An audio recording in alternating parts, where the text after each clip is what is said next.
Então, antes da gente começar, só o pessoal que já está visualizando a gente aqui, verifica se a imagem está boa, se está bem enquadrado, se está chegando o áudio direitinho. Não, pra mim tá, velho. Tá ótimo, Luciano. O cabelo tá Então, só um pessoal, monte, mas tá bom. ainda tem cabelo? Então, pessoal, mais uma vez, sejam bem-vindos. Gostaria de agradecer, em nome da Proativa Eventos, a disponibilidade do professor Luciano Machado, né? Aproveito para lembrar que aqui embaixo tem um aviãozinho onde você pode convidar o seu amigo para estar participando desse debate, assim, desse bate-papo, na verdade, né? Nessa troca de conhecimento, troca de informação, tá? Com o professor Luciano Machado, onde só vai agregar para o desenvolvimento da profissão, e esse é o objetivo também da Proativa, que é uma empresa de eventos, mas focada também em educação física, né? Por sermos profissionais da educação física. E aí, mais uma vez, agradeço novamente a disponibilidade, Luciano. E já começo, você pode fazer sua apresentação e tudo mais, né? Mas já começo perguntando, assim, como o objetivo da live é treinamento para hipertensos, né? O que seria hipertensão nesse sentido? Vou me apresentar logo. Prazer, galera. Meu nome é Luciano Machado. Eu sou professor de Educação Física, com muito orgulho, né? Em relação à hipertensão, né? Primeiro, a questão de... Existe um erro conceitual, né? Que eu vejo constantemente aí no mercado. Primeiro, para você diagnosticar uma pessoa como hipertensa, ela precisa ter valores pressóricos acima do ponto de corte, né? Em 3 vezes, pelo menos 3 vezes, em 3 momentos distintos, certo? Então, eu vejo o pessoal já fazendo uma medida e já falando, olha, bicho, você é hipertenso. Não é assim. Até porque, primeiro, a gente tem que ter em mente que a hipertensão, ela é multifatorial. Então, o simples fato de você ter um pico de estresse, né, em determinado momento, você pode ter um aumento pressórico, um aumento da pressão, e não necessariamente você poderia ser considerado como hipertenso, certo? A gente até publicou um artigo na Sociedade Americana de Hipertensão, que na verdade foi no Journal of the American Society of Hypertension. A gente publicou no final de 2017, né, ele saiu em 2018, onde a gente faz uma crítica a boa parte dos artigos em relação ao método utilizado. Então, primeiro a gente também tem que ter ciência, para você que está na ponta e para você que está com pesquisas envolvidas com hipertensão, você precisa ter, em 3 momentos distintos, ter valores pressóricos acima do ponto de corte, e no momento que você for medir, você também realizar 3 medidas. Então, você chegou agora, eu estou com meu aluno personal. Então, ele chegou, eu peço para ele descansar 5 minutos, isso é o que tem na diretriz, pelo menos 5 minutos. Então, você faz a medida da PA. Aí, esse artigo que a gente publicou na Sociedade Americana de Hipertensão, a gente comparou aquele que usa esse valor, aquele que usa, depois de 1 minuto, faz uma segunda medida, depois faz uma terceira medida e compara a média dessas 2 últimas. Então, a partir dali, quando a gente foi avaliar, deixa eu só pegar o paper, olha, a gente saiu ali de prevalências de pressão, de pessoas com pressão arterial elevada, que esse é conceitualmente a forma correta de falar, que você tem pressão arterial elevada, se você tiver em 3 momentos, você é classificado como hipertenso. A prevalência saiu de 18,6 para 8,6, só pelo erro de medida. Então, primeira dica que eu dou, se você pretende trabalhar com hipertensos dentro da academia, você precisa se ater em relação aos conceitos, em relação à forma correta de realizar a medida. Beleza? Até porque você pode ter valores que não condizem com a realidade daquele determinado aluno. Até porque, né, Luciano, essa questão... Oi, pode falar, vai, continue. Não, pode falar. Eu quero dizer assim, até porque essa Pode falar. questão do pico de hipertensão depende de vários fatores que você já falou aí também, né? E aí, de repente, pode ser que aquele indivíduo esteja com um pico de hipertensão, né? Acho que não sei se a terminologia correta é essa, mas naquele momento por algum fator de estresse, né? Por exemplo. Isso, perfeito. Por isso mesmo, pronto, o que é que a gente, nesse artigo a gente está prezando, e tanto é que a gente conseguiu publicar bem, né? Uma das melhores revistas do mundo, a gente descartar justamente esse primeiro momento. Então, o aluno chega à academia, eu faço a primeira medida, vou descartar depois de 5 minutos, Aí depois eu realizo, com intervalo de 1 minuto, eu realizo a segunda medida e com intervalo de 1 minuto eu realizo a terceira medida. Com um ponto também, que aí eu faço a minha crítica a alguns professores, né? Eu vejo um despreparo grande em relação à prescrição para esse grupo, especificamente. Eu acho que o pessoal, ele subestima muito a hipertensão. Eu já vi professores falando assim, pô, seu aluno, ele é saudável, como é que é? Não, ele é totalmente saudável, não tem problema nenhum, só é hipertenso. Esse só é hipertenso, ele de certa forma incomoda um pouquinho, né? Porque devido a esse só é hipertenso, que ele pode ter um mal súbito na sua mão. Então, a partir dali, você precisa ter um controle. Uma crítica que eu faço normalmente para esses personagens ou esses professores que trabalham dessa forma, né, de certa forma a revelia, é que eles se preocupam muito com o aluno da catraca para dentro da academia. E na medida quando a gente pega esse determinado grupo, a gente tem que se preocupar também da catraca para fora da academia. Então você precisa sim ter um determinado controle. Ó, a Thaís, aluna Ela lá da pergunta qual é o nome do pós, está artigo. perguntando o nome do artigo. O artigo é esse aqui, ó. Deixa eu ver se eu consigo Vou botar aqui. mostrar aí. O artigo Tá é na tua esse, bio mas disponível, Luciano? tá, eu não sei se é pago, mas aí eu mando para vocês aí.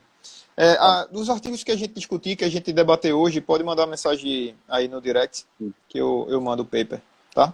E assim, eu mando o paper, que é interessante que a pessoa leia e, primeiro, não tem a minha fala como uma verdade absoluta aí, né? Tem muita gente que pensa que o cara é professor da faculdade e o cara tem o conhecimento. Não, velho, eu não penso dessa forma, não. Chegue para discutir, debater. Até porque a Se ciência contrapor, muda isso é muito, um né? ponto importante. Até que a ciência muda Total, muito. e eu curto esses alunos, tanto é que eu aprendo muito com eles, né? Isso é um ponto importante.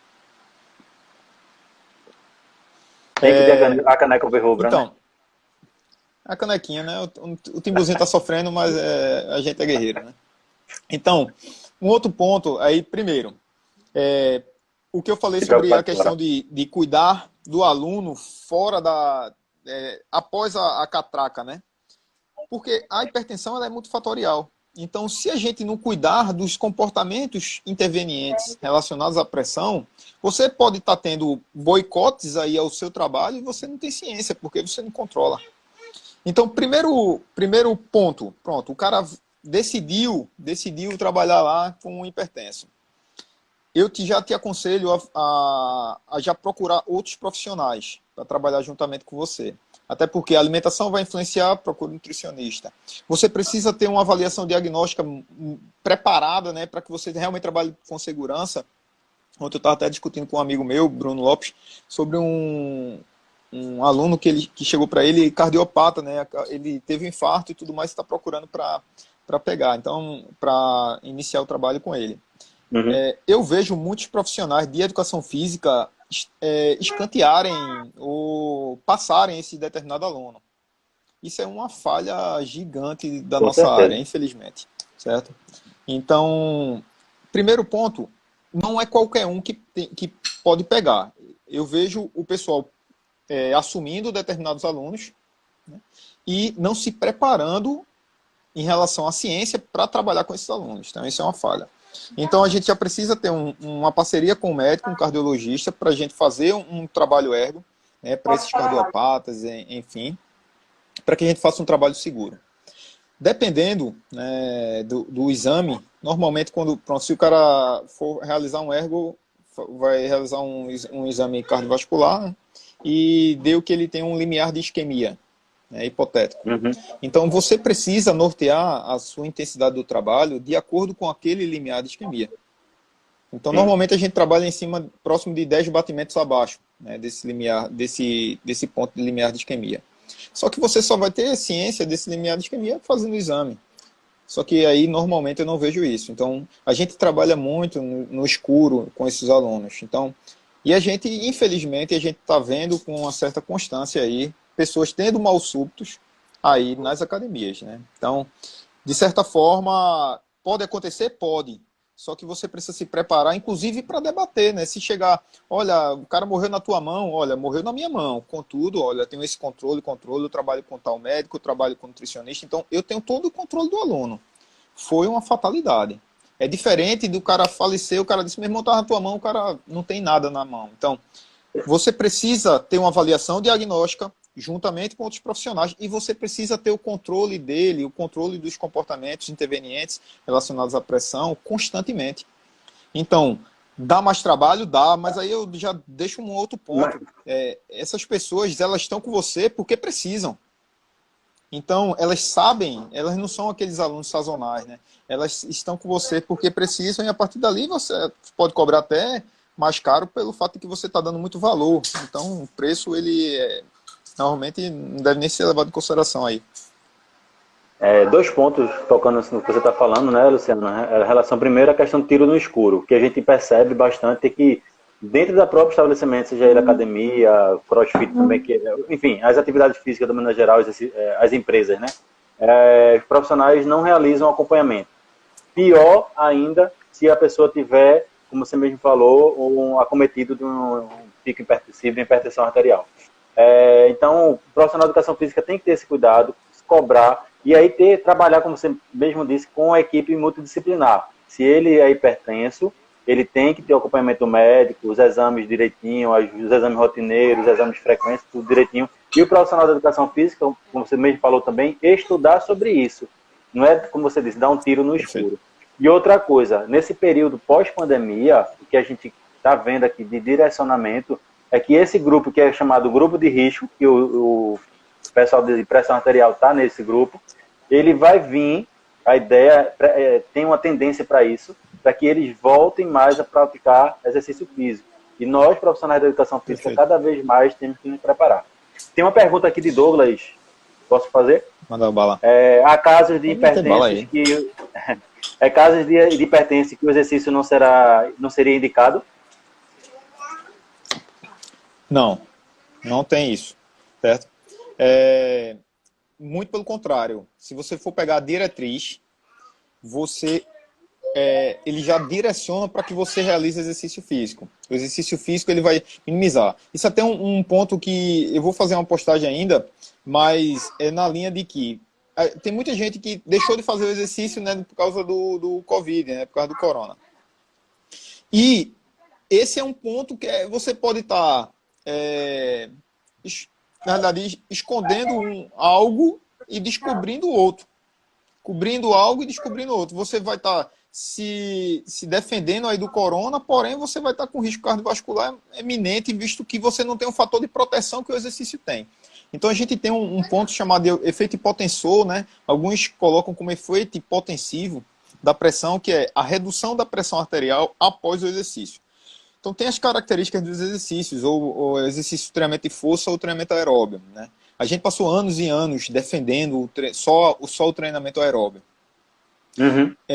E hoje, na diretriz, a gente defende os dois. Então, tanto o treinamento aeróbio como o treinamento de força, ele tem esse efeito chamado efeito hipotensor.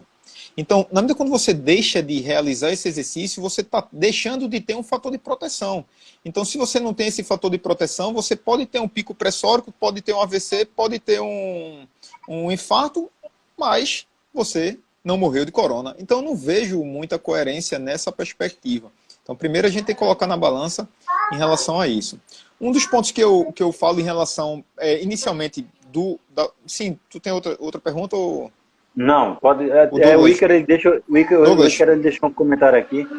O Douglas fez a pergunta dessa, foi de Douglas, né? O Ícaro deixou aqui que em relação os distúrbios em saúde mental são cada vez mais frequentes e com relação direta com a pressão arterial alterada.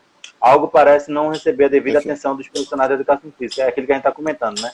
O profissional não se prepara, sai da academia e não procura se preparar para atender com uma maior qualificação as pessoas. Tem outra pergunta aqui. O que Ícaro está falando até um dos pontos relacionados à questão de que a gente está hoje, né, problema de saúde mental, a gente vê picos de ansiedade, né, um nível de estresse alto. E isso vai corroborar para esse aumento pressórico. Então, é até um dos pontos que eu peço para que o pessoal tenha muito cuidado nessa prescrição à revelia, né? Pedir para que a galera faça o exercício. A gente até não sabe, até o pessoal ficou... tem Dunning-Kruger, que na realidade é pessoas que pensam que ou se tornam teoricamente especialistas naquele determinado assunto e não são, mas eles aproveitam desse determinado momento. Mas aí o que é que eles falaram sobre a questão da imunidade? Beleza, olha, o exercício com alta intensidade, ele é imunossupressor, então tem que fazer de moderada intensidade. Moderada intensidade também para o hipertenso ele é interessante. Eu vou falar disso daqui a pouco, né? Do alta e moderada intensidade. Só que a gente, na medida que você não tem uma avaliação diagnóstica do cara, você não sabe o que é moderada intensidade. Você não sabe se você pode estar dando um exercício que está tendo uma alta intensidade e você está tendo um pico pressórico. Então, nessa perspectiva aí, é interessante que você, primeiro, tem que fazer um exercício ou prescrever de forma mais segura, velho. Senão você pode estar colocando o aluno em risco. O seu aluno não, né? Porque não é seu aluno. Você está jogando isso no Instagram. Você pode estar colocando uma pessoa em risco que talvez não seja muito coerente. Mas diz aí, tinha outra dúvida. Tem, agora tem a de Isabel. Agora, só para complementar o que você está falando, as mídias sociais é benéfico em alguns sentidos, mas justamente nesse outro sentido, onde é jogado o exercício de qualquer forma, a gente não sabe que aquela pessoa... Você até postou, eu vi lá, você mandou o vídeo para mim, eu dei uma olhada, né? Você até na sua postagem no Instagram, falando um pouquinho sobre isso, né? Que o cara é hipertenso, não sabe o que é hipertenso, vai lá, vai fazer subir 40 degraus de escada sem estar preparado para isso. Pode vir a ter uma parada cardiorrespiratória, enfim. Isabel, ela coloca aqui: professor, sou aluna e hipertensa, porém medicada e faço acompanhamento médico frequente. Como leiga, qual o principal e maior cuidado devo ter para fazer musculação? Olha, deixa eu só ratificar só um ponto que talvez o pessoal tenha entendido errado. Quando eu botei assim, de subir a escada e tudo mais, que eu fiz essa crítica, é porque eu vejo o pessoal, eu vou lançar um desafio, faça burpee, faça Deus de sprints e tudo mais. Então eu falei nesse sentido. Talvez esses desafios, eles podem realmente colocar a pessoa em risco, e é isso que a gente tem que ter esse entendimento. Quem foi que perguntou? Foi Isabel Galdino. Olha, Isabel, primeiro, a gente tem um ponto de corte para que você não execute o exercício. Então, se você tiver com uma pressão acima de 160 por 105, né, o que seria coerente é você não realizar o exercício, é o que tem na diretriz. Então, se você está com esses valores pressóricos nesse ponto ou acima, é interessante que você procure um médico antes para tentar entrar com ações medicamentosas para que você esteja dentro do parâmetro para o exercício e a partir dali você usufrua dos benefícios do exercício. O problema é você executar estando com esses parâmetros acima e a partir dali você vai ter um aumento, né? Não é redundante o que eu estou falando, mas você vai ter um aumento do pico. Né? Então você vai ter um pico, mas você vai ter um pico muito maior. Isso pode fazer com que você tenha um mal súbito lá durante o exercício. Então, o exercício ele é bom ele é crucial para o hipertenso, mas você precisa sim ter cuidados para executá-lo. Então, por isso que eu peço, do fundo do meu coração aí, procure um profissional estudioso para assumir o seu treino. Esse é um ponto importante. Em relação... Diz. Pode meter bala, vai. Então, vamos embora. Tem outra pergunta aqui, mas só para também deixar o pessoal que está participando, que não é o estudante de educação física, está no início do período, ou não é estudante de educação física, enfim. Existia uma fala, aí você pode dizer se é mito ou se é realidade, né? Só o intuito de esclarecimento, que não se podia fazer treino de força, musculação, academia, porque existia muito exercícios de elevação e isso poderia aumentar o pico de hipertensivo e a pessoa vinha a ter algum problema durante o exercício. Isso é mito ou é verdade? Pronto. Primeiro ponto, assim, como surgiu isso? Isso aí surgiu com os artigos de McDowell, né, que foi realizado em 1985. Para entrar nisso, é interessante que eu fale em relação aos instrumentos, os equipamentos que são normalmente utilizados. Então a gente tem o esfigmomanômetro digital, né, o monitor digital, a gente tem o auscultatório, né? A gente tem o digital de punho, né, que eu não acho muito interessante. Na verdade, eu não acho interessante, eu não vejo muitos estudos, mas o digital de braço, ele é interessante, mas para fazer a avaliação diagnóstica fora do exercício. Durante o exercício, a gente não tem uma boa fidedignidade para utilizar o digital, mas o auscultatório normalmente a gente utiliza. Uhum. A gente tem o padrão ouro. O padrão ouro é o método intraarterial, certo? Se você for avaliar, poucos estudos utilizam o método padrão ouro intraarterial, até porque é um método invasivo. Então a gente tem equipamentos que se equiparam ao invasivo, que é o finomíter. O finomíter é a plastimografia, ele se equipara, contudo ele é muito caro. Então também tem alguns estudos comparando o finomíter com o auscultatório, que aí é interessante. Então, nesse sentido, é interessante que você utilize o equipamento, o pressórico, e tente avaliar. Durante o exercício, tem algumas críticas que a gente faz, mas é interessante que você mantenha aí o controle. Aí, como surgiu esse mito da musculação? Porque métodos utilizando o padrão ouro, que é o método intraarterial, os artigos de McDowell, em 1985, eles fizeram uma avaliação de pessoas realizando treinamento de força, né? E eles, através do método padrão ouro, eles avaliaram os picos pressóricos. Então, o que é que acontecia durante o momento do exercício? Quando eles foram avaliar, eles viram que... deixa eu pegar até o paper que ele mostra. Ó, esse artigo aqui, ó, deixa eu trocar aqui. Deixa eu desativar o comentário aqui para o pessoal visualizar. Olha, esse artigo aqui foi o artigo de McDowell. Ele avaliou com o método intraarterial, certo? McDowell foi publicado no Journal of Applied Physiology.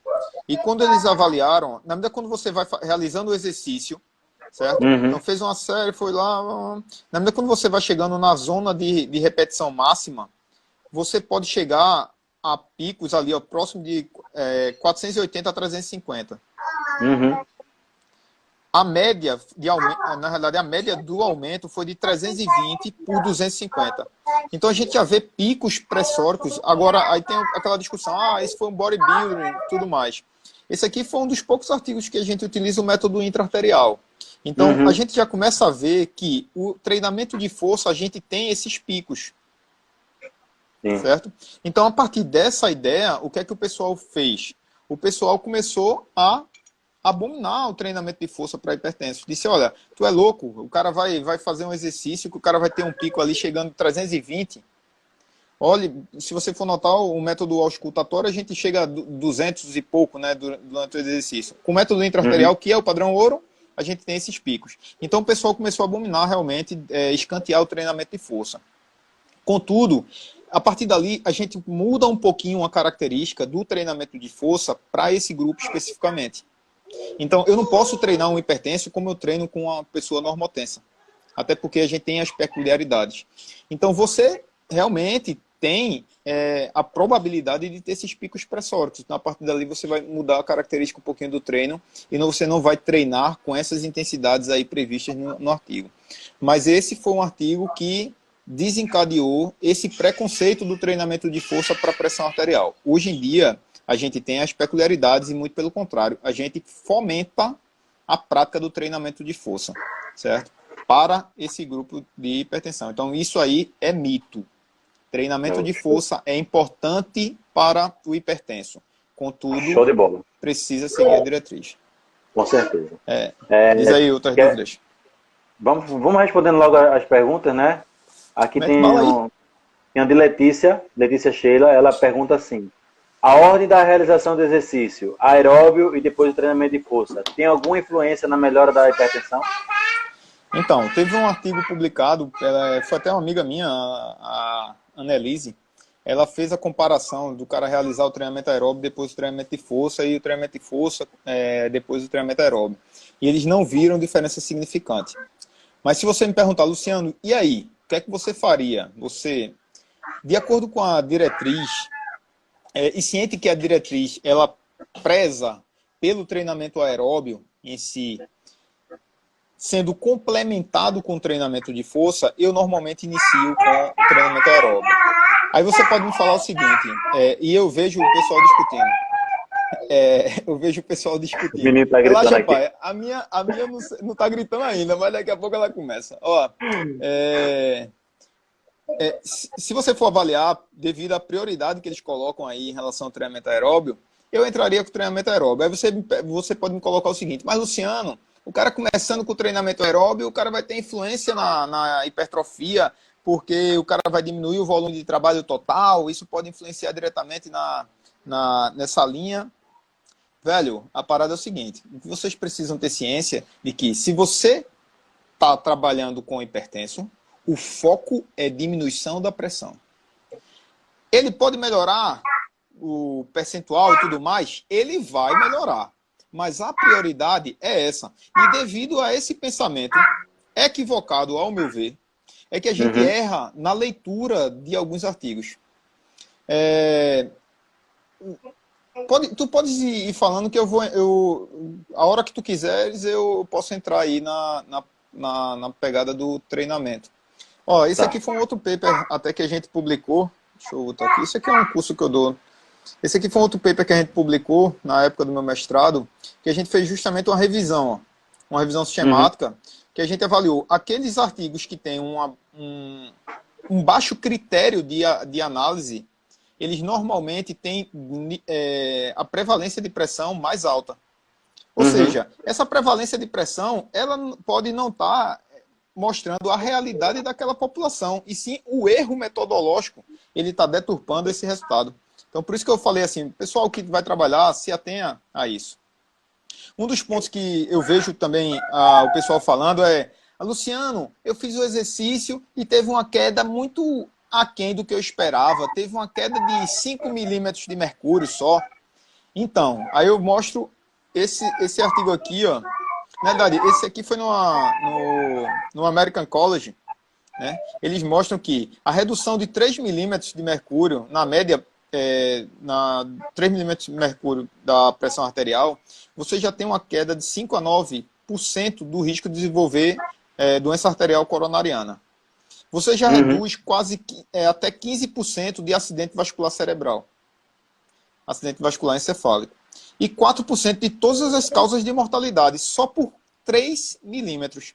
Quando o cara vai pegar um artigo o JAMA, aqui, ó, que a gente tem uma das melhores revistas do mundo, a redução de apenas 2 milímetros de mercúrio da pressão arterial diastólica, você já reduz 14% do risco de AVC. Então, o que eu vejo a galera falando assim, mas reduziu pouco. O pouco já faz diferença, velho. O pouco Só já que é o muito. pessoal, às vezes, ele não consegue atinar para isso. E ele não consegue vender. O pessoal, tem muitos colegas, eles só vendem obesidade, pô.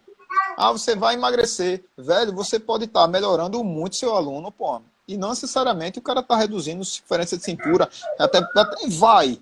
Mas para esse determinado aluno, o ponto importante é mantê-lo vivo, velho. Porque se ele tiver com picos de pressão aí sistemáticos, ele vai ter um mal súbito. Já tô vendo aí Douglas perguntando sobre o HIIT. Bora chegar lá. Vai dizer. Vamos lá. O Márcio está aqui primeiro. O Márcio, ele fala que ele concorda com relação à questão do treinamento de força, porém ele fala que a CMS coloca como prioritária a atividade aeróbica, como primeira opção, né? Para pacientes hipertensos. E aí você acabou de responder que, enfim, isso já foi respondido, né? Ou quer dar mais alguma informação? Não, eu ratifico. Na realidade, eu tinha falado até isso antes, que a prioridade era o treinamento aeróbico. Contudo, as meta-análises atuais estão equiparando o treinamento de força com o treinamento aeróbico, tá? Defendendo, ou seja, eles não estão criticando o treinamento aeróbico, muito pelo contrário. Eles só estão exaltando a importância do treinamento de força. Então, não fiquem nervosos se você chegar e ver alguém realmente defendendo de forma ferrenha o treinamento de força para o hipertenso, até porque as meta-análises, e eu estou falando de meta-análise, então as mais atuais não entraram ainda na diretriz. Para chegar a entrar na diretriz tem que ter as evidências, tem que ter um tempo, tem todo um parâmetro. Mas ratifico, o treinamento aeróbico continua, para mim, sendo a prioridade, até porque isso já tem algum tempo, mas o treinamento de força está vindo com tudo aí para se equiparar a importância. Então, ou seja, fazer os dois. Diz aí. Teve acho que foi a Isabela que perguntou também, ela fala que teve uma amiga que foi fazer pilates e durante o exercício ela desmaiou. Aí perguntou o que poderia ter acontecido. Tem pressão alta, provavelmente, né? E o que pode ter acontecido. Então, Aí tem que investigar, né? Se ela se alimentou, se ela tem realmente foi pico de pressão, né? assim, tentar. Seria no chute falar isso, né? Mas Aham, um dos pontos que pode ocorrer em si, na medida quando você faz um determinado exercício, talvez que você não esteja preparado, você tem uma ativação do que a gente chama de baroreceptores. Esses baroreceptores, eles mandam uma mensagem para o seu cérebro informando relacionado ao pico de pressão. Né? Isso até eu até falo para os meus alunos um erro constantemente que eu vejo o pessoal fazendo, que é fazer a medida da frequência, né, no pescoço em relação à carota. Né? Quando você comprime aí, você já manda uma resposta para o seu bulbo. Então lá a gente tem o bulbo ventrolateral caudal, dorso motovagal e núcleo ambíguo. Então, esses três fatores que ficam lá no núcleo do trato solitário, você pode ter uma maior ativação do simpático ou diminuição da ativação do parasimpático. Então, na medida quando você faz essa compressão, você tem um aumento dessa ativação parasimpática. Então, na medida quando você tem o aumento dessa ativação parasimpática, você pode ter uma diminuição do débito cardíaco lá, influenciando diretamente nessa queda brusca da pressão. Por isso que a gente pede para que não faça a medida da frequência aqui e sim na radial, certo? Mas um dos pontos que pode acontecer seria isso, fisiologicamente falando, né? Mas aí com sim, a viu? aluna eu não sei o que foi necessariamente, né? Pode ter N fatores, né? Para ter exercício físico. A Isso Gabriela, ela aqui, ó, pergunta. Fale. Ó, isso aqui é o Vá. que tem na diretriz. Ó. A diretriz ela tem fatores de risco de doenças cardiovasculares.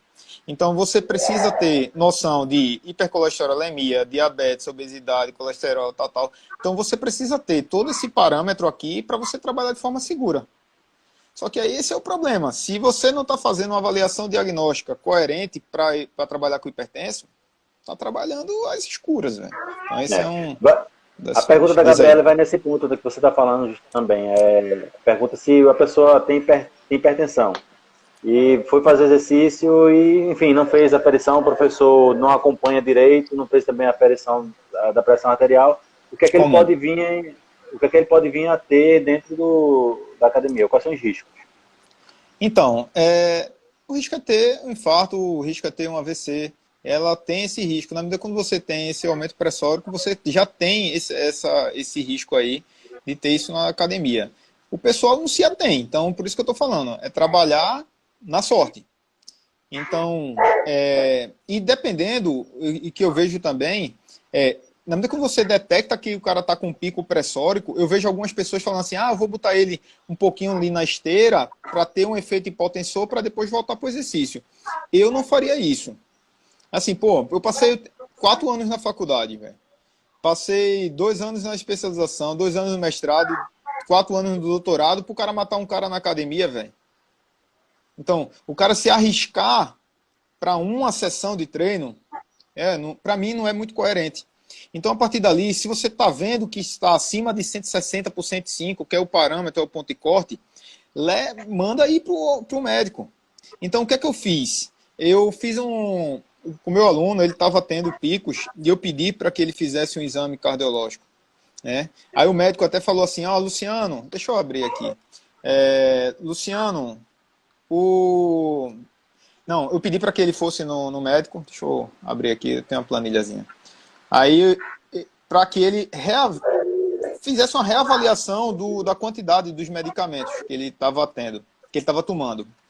Aí o médico disse assim, Luciano, eu acho, não vou falar o nome, mas eu acho que o seu personal está fazendo uma medida da PA errada. Aí o que é que eu fiz? Eu fiz um mapeamento do meu aluno. O certo era o cardiologista ele controlar, né? Ele fazer o mapa. A gente tem um mapa que a gente faz uma avaliação, passa o dia fazendo a medida da PA e a partir daí você não tem o que a gente chama de hipertensão do jaleco branco ou normotensão do jaleco branco, que é aquela pessoa que tem a variação da PA de acordo com o momento, né? O simples fato de ter contato com o médico, você pode ter um pico pressórico, que é a hipertensão do jaleco branco, ou ter uma diminuição dessa pressão, que é normotensão do jaleco branco. Então, o que é que eu fiz? eu fiz um controle aqui, ó, do meu aluno. Então, eu faço uma avaliação do cara específico. O cara tem a PA aqui, ó, de 220, ele já muda ali o gráfico, ó. Ele já muda aqui o gráfico, ó, 220. Se ele for abaixo, 134, ele já vai ficar amarelo, ó. E ele já muda aqui no gráfico. E aqui, ó, se ele for abaixo do ponto de corte, vamos estar 110, ele já fica verde e já muda aqui. Então, o que é que eu fiz? Eu fiz o controle do meu aluno. Então, depois eu imprimi esse gráfico aqui e mandei para o meu aluno, para o médico. Mostrando que meu aluno realmente ele estava tendo picos pressóricos. Então, a partir daí, ele precisava ter um cuidado maior. E um dos pontos que foi colocado é que o cara disse assim, pô, não sabia que a educação física estava assim. Então, a gente só vai adquirir o respeito na medida quando a gente começar a jogar ciência com os outros profissionais. Na medida quando a gente começar com os artigos científicos, debater, discutir. E é claro, para debater e discutir, você precisa estar lendo artigos constantemente, velho, não tem para onde correr. Então, por isso que eu falei, eu estou tendo um olhar para o meu aluno depois da catraca. Então, se eu estou com um aluno hipertenso, não adianta só eu estar preocupado com ele durante a sessão do exercício. Eu preciso estar preocupado com o que ele está fazendo fora da academia também. Mas se isso dá trabalho, velho, ninguém aqui é político para ganhar sem trabalhar. Tô brincando. Tem político que trabalha. Mas... Uma merda que eu falei. Poucos, mas tem, mas tá certo. Tem alguns, né?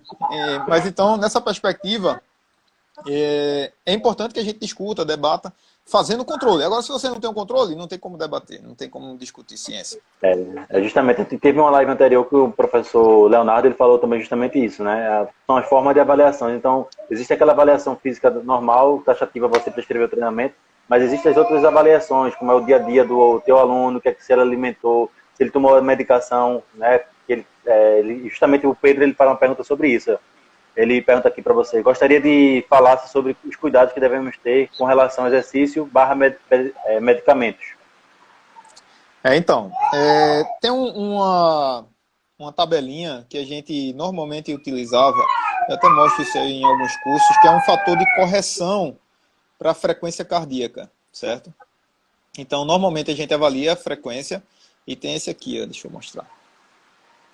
A gente tem esse fator de correção. Então, se o cara está tomando beta-bloqueador, então o cara corrige um determinado percentual da frequência cardíaca de acordo com a quantidade. Pronto, se o cara está tomando ali, ó, deixa eu ver se está dando para ver, 100 miligramas de propanolol, o cara tem uma redução da frequência cardíaca de 20%. Então, se você está prescrevendo ali em cima da frequência, você tem uma...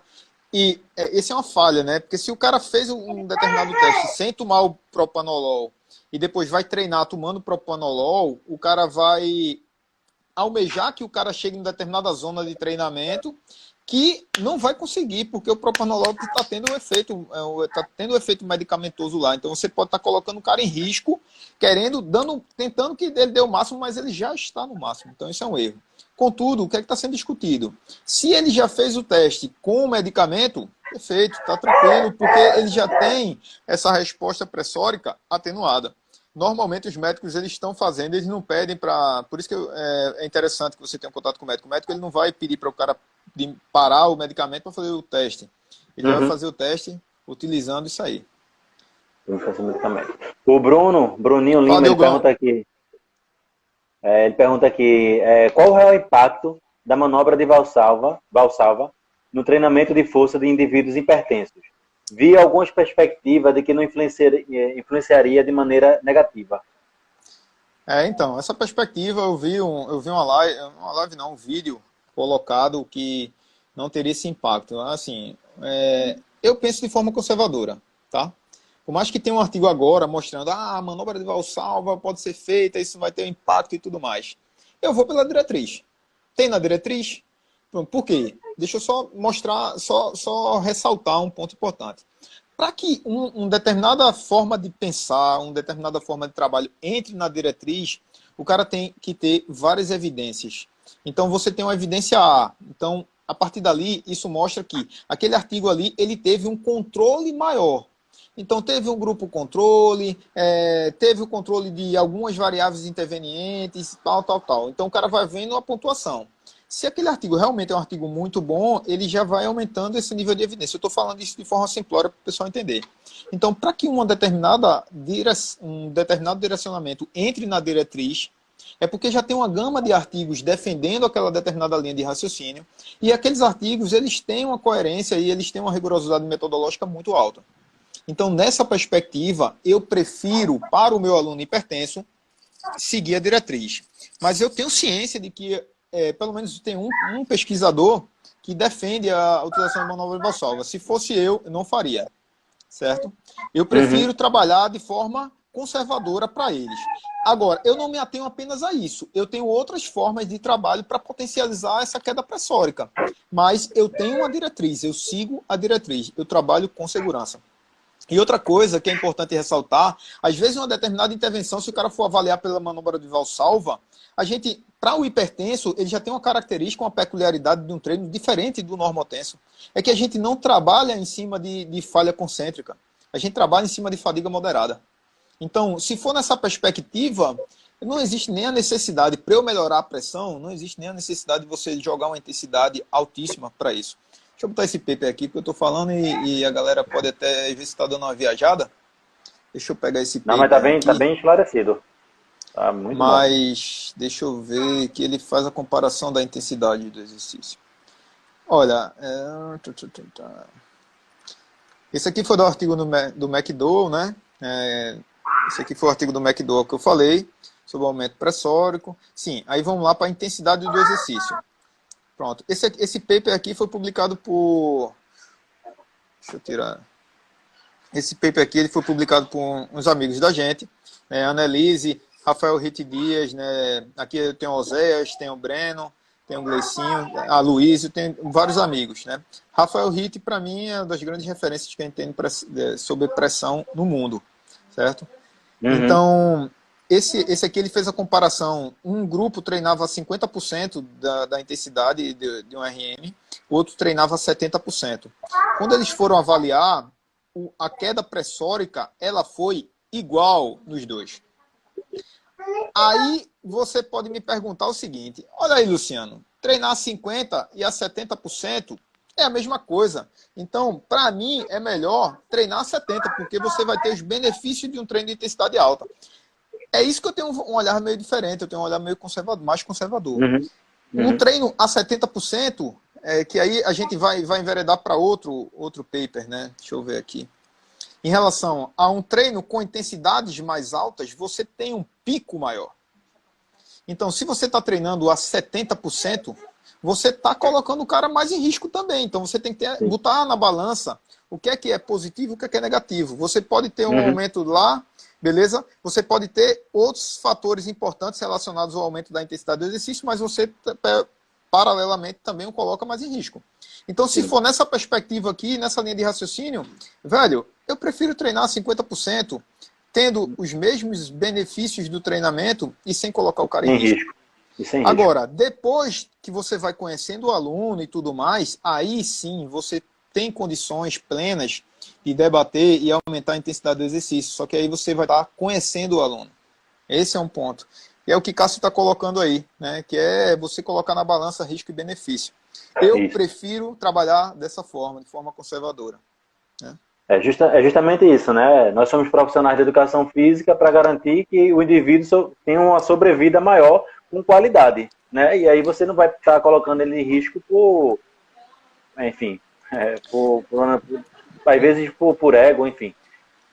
Samurai coloca aqui... Vai, pode falar. Que coisa mais linda, pai. Parou aqui, parou. Vem cá, com certeza. Vem cá. Vem cá. Vamos falar com os amigos aqui, ó. Eita, filha! Fala com a galera, papaizinho. Ó, essa tá discutindo aqui de pressão. Vai escrever pouco artigo com o papai. Essa é desenrolada. Essa aqui vai começar na correria. O meu tá por aqui, não sei por que não vieram aqui ainda. De vez em quando eles aparecem. Essa aqui tá pau, essa aqui é correria, pai. De Rio Doce. Sangue, né? Sangue de Rio Doce. Ó. Sim, diz aí, Samurai. Samurai coloca aqui se seria interessante o profissional saber qual o medicamento que o cliente dele está tomando, né? Desde vida útil, ao horário que ele está tomando, enfim. Não, não seria interessante, não.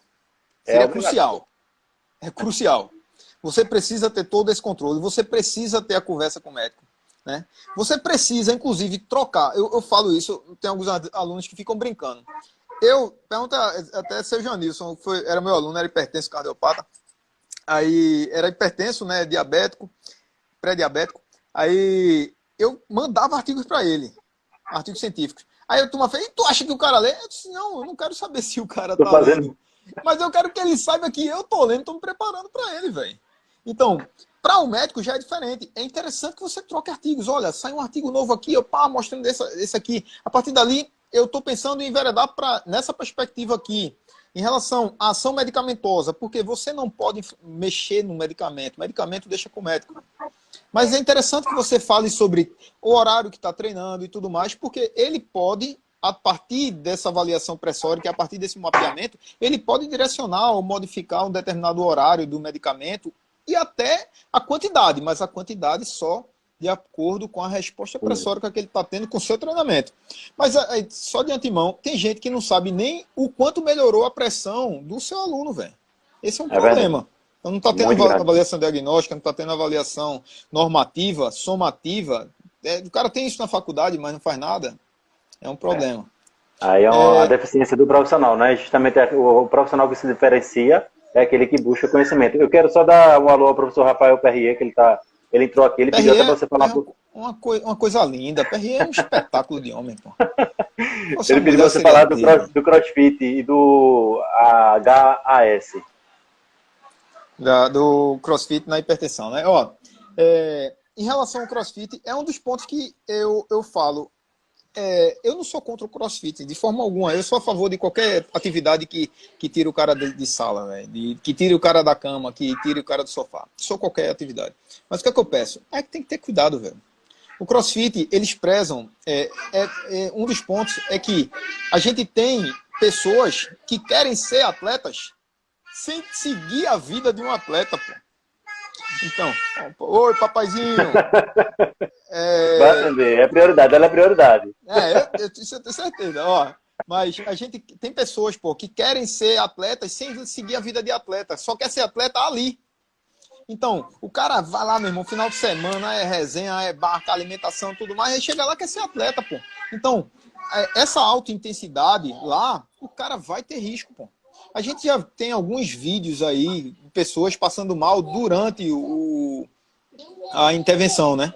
Durante a aula do CrossFit. Então, a partir dali, eu não tenho nada contra o CrossFit, pelo contrário, eu curto, velho. Só que a gente precisa ter mais cuidado, pô. Assim como qualquer outra atividade. Então, a corrida, o treinamento de força, qualquer atividade, você precisa ter o controle. E aí, infelizmente, aí falando para a coisa linda do PRE, infelizmente, velho, eu não vejo, velho. Eu não vejo um treinamento de força, eu não vejo no CrossFit. Assim, não vou dizer que eu não vejo, mas são esporádicos aqueles que controlam. Então, é interessante que a gente tenha mais cuidado.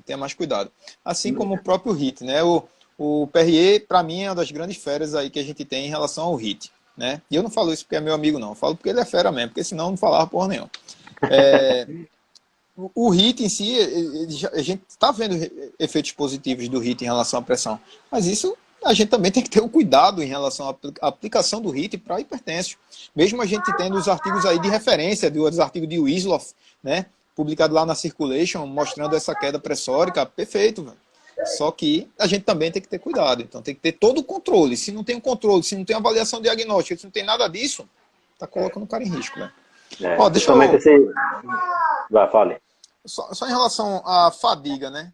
Que o rapaz, não sei, não me lembro quem foi que perguntou, mas falou sobre a questão de trabalhar manobra, né? Olha, esse paper aqui, ele fez a comparação seguinte. Um grupo, ele treinava em cima de redução de velocidade, que é o que a gente chama de fadiga moderada, e o outro grupo trabalhava em cima de fadiga concêntrica. Ou seja, você vai realizar o exercício até você não aguentar mais, fadiga concêntrica.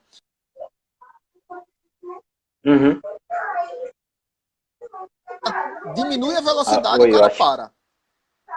Entendeu? Deu uma caída, mas assim, deu para Deu uma caída? entender. Deixa eu Oi. só ressaltar. Um grupo, ele treinava em cima de fadiga concêntrica, ou seja, tá fazendo exercício, aí quando o cara não aguentar mais, Uhum. falhou, parou o exercício. E o outro Sim. grupo treinava em cima de redução de velocidade, que a gente chama de fadiga moderada. Uhum. E ele fez a comparação. Quando fez a comparação, olha, quando o cara chegava na fadiga concêntrica, foi isso que eu falei lá, para o cara fazer um link em relação à manobra de Valsalva, Uhum. o cara já tinha um aumento de 25 milímetros de mercúrio da pressão ali, 25 milímetros, só do momento da fadiga moderada para fadiga concêntrica.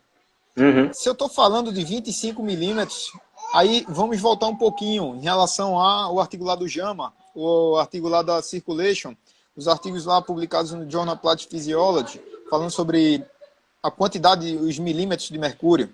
A gente está colocando o cara em risco, e muito, só porque eu estou indo até a falha concêntrica. Por isso que eu estou falando, a característica do treinamento, se você for avaliar ali para a característica do treinamento para hipertenso, baseado na diretriz, é totalmente diferente, velho. Então, eu vejo a galera aí defendendo, ou na verdade, prescrevendo determinados treinamentos, que se o cara for olhar pela diretriz, não seria muito coerente nessa linha de raciocínio. E, além disso, se o cara for até indo além, né? É porque, pô, essa minha aula aqui, o cara... Esse aqui foi um paper que a gente avaliou o seguinte: o tempo de descanso. Aí ele comparou 45 segundos e 90 segundos. Né? Essa aula aqui, ela foi em trabalho juntamente com o Sérgio Caú, né, para mim, é uma das grandes referências na área de Com hipertensão, o certeza. Breno Fará e Rafael Reit Dias. Então, se você for avaliar as aulas, a gente troca muita figurinha. Então, Uhum. aqui tem uma comparação. Ó. O cara dando 45 segundos de pausa e o cara dando 90 segundos. Quando o cara foi avaliar, ó, em relação a o valor pressórico, se ele caiu para preparar o cara para um outro estímulo. Pode ver que tem diferença Uhum. significante entre um e outro quando você dá 45 segundos. Quando você faz 90 segundos, ele já não tem mais diferença. Então, você Uhum. realmente estabiliza o cara para dar um novo estímulo. Então, a gente já começa a ver aí que existe diferença não só da intensidade, mas também do tempo de descanso para o aluno hipertenso. E a galera tá fazendo treino, tá dando a revelia, pô. Então, você já tá vendo aí a mudança da característica total do treinamento, velho. Com certeza. Mas a turma não avalia, né? É. Diz aí, E pai, aí vai vamos para o, as perguntas? Diz aí. e aí vai o risco, né, dessa justamente dos espaços que não fazem a avaliação diagnóstica do seu cliente. Nós já estamos Perfeito. com 56 minutos de live. Porra, velho, já? Putz, que E merda. quando a live é boa, passa muito rápido, né? Porra, velho, peço E desculpas aí, aí, velho. não, que é isso, foi Acho ótimo, que tá falei sendo demais. ótimo. A gente pode marcar, inclusive, em outro momento, e aí a gente conversa mais coisas, mais Na assuntos. hora, pô. Só que já está encerrando mesmo. Eu vou só agradecer mais uma vez, Luciano, Show. tua disponibilidade. Né? A gente está um bem maior que a educação física. Né? Assim como você, eu, Dani, também somos apaixonados pela educação física. Tanto é que, vendo essa dificuldade, a gente criou uma empresa justamente para tentar qualificar cada vez mais os estudantes da educação física que estão saindo da universidade e aqueles que estão presentes também, e dar uma formação continuada. Então, agradeço a você mais uma vez. Você é uma das referências da educação física aqui em Pernambuco, que sabe do Brasil, com certeza, sem vergonha nenhuma de dizer isso. Né? Acompanho sempre assim as tuas publicações também. E, mais uma vez, coloco a Proativa, coloco o espaço aberto para sempre que você quiser também tratar de outros assuntos da educação física. É um canal que a gente está disponível. Muito obrigado. Deixe sua É, mensagem final aí para a gente. assim, eu que agradeço, né? E, na realidade, o casal aí, eu tenho muito carinho pelo casal como um todo. E já deixo o beijão aí para vocês. E agradeço, para mim sempre é massa, velho, tá discutindo ciência e tá debatendo. Eu falo até para meus alunos, porra, eu fico muito feliz em ver meus alunos bem, porra, eu acho que esse é o momento. E na medida quando eu vejo o pessoal realmente trabalhando de forma criteriosa, de forma crítica, eu fico muito feliz, velho. Então eu deixo essa informação aí, eu peço para que o pessoal ele puxe mais a responsabilidade em relação ao trabalho com esse grupo, mostre mais o nosso valor, né? Eu estou falando de preço, eu estou falando de valor. A educação física, ela tem um valor que a gente não tem como mensurar. O pessoal estava discutindo aí sobre a questão vai acabar com a educação física. Meu irmão, não tem como. A educação física é importantíssima para o mundo, porque ela economiza muito dinheiro com doença. Então a gente deixa de colocar pessoas, na realidade, minimiza as chances dessas pessoas ficarem doentes. Então a gente tem uma importância muito grande. Às vezes o profissional da educação física não tem ciência disso. Então, visto a camisa da área, né, abracem a área aí e eu vou estar muito feliz. Agradeço aí, um beijão para vocês. Beijão pra galera aí. E eu me coloco à disposição. Quem quiser aí depois trocar uns artigos, trocar ideia, me adiciona aí pra gente debater. Que eu vou estar por aí pra gente tirar qualquer dúvida. Beleza? Vamos tentar tirar a selfie aqui da live pra gente publicar. E só dizer que essa live ela vai estar salva no YouTube da Proativa também. Tá? Vai estar disponível para todos que tiverem acessado lá o canal. Vamos tentar tirar Deixa eu ver se eu tô bonito aqui. Pera aí, pô. Vai. Deixa eu me arrumar aqui também. Tá lindo, pô. Eu não consigo. O Dani vai tirar aqui para mim, depois eu publico. Tira aí, Dani. Tá? Valeu, Luciano. Abraço. Valeu, vai. Sucesso, beijão. Querido. Até mais. Um abraço, até mais. Tchau, tchau.